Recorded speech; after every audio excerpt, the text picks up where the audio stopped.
ഈ വീഡിയോ കാണുന്നതിന് മുമ്പ് ഇതുവരെ സബ്സ്ക്രൈബ് ചെയ്യാത്ത ആളുകളൊന്ന് സബ്സ്ക്രൈബ് ചെയ്യുക. തൊട്ടടുത്ത് കാണുന്ന ബെൽ ഐക്കണിൽ ഓൾ എന്നത് എനേബിൾ ചെയ്യുക. അസ്സലാമു അലൈക്കും വറഹ്മത്തുള്ളാഹി. കണ്ണേറ് ബാധിക്കാതിരിക്കാൻ, ജോലിയിൽ ബർക്കത്ത് ലഭിക്കാൻ, സമ്പത്തിൽ ബർക്കത്ത് ലഭിക്കാൻ, വരുമാനത്തിൽ ബർക്കത്ത് ലഭിക്കാൻ, ശരീരത്തിന് കാവൽ ലഭിക്കാൻ, കുടുംബത്തിൽ കാവൽ ലഭിക്കാൻ, സമ്പത്തിൽ കാവൽ ലഭിക്കാൻ, എല്ലാ പ്രതിസന്ധി ഘട്ടങ്ങളിലും കാവൽ ലഭിക്കാൻ നാം എല്ലാ ദിവസവും പ്രഭാതത്തിൽ പതിവാക്കേണ്ട ഒരു ദിക്ർ, അൽ വസായിലു ഷാഫി എന്ന ഗ്രന്ഥത്തിൽ രേഖപ്പെടുത്തി വെച്ച ഒരു ദിക്ർ.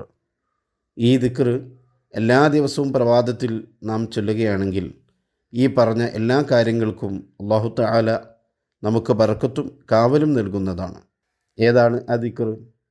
ബിസ്മില്ലാഹി അലാ നഫ്സി വ അഹ്ലി വ മാലി എന്നുള്ളതാണ്.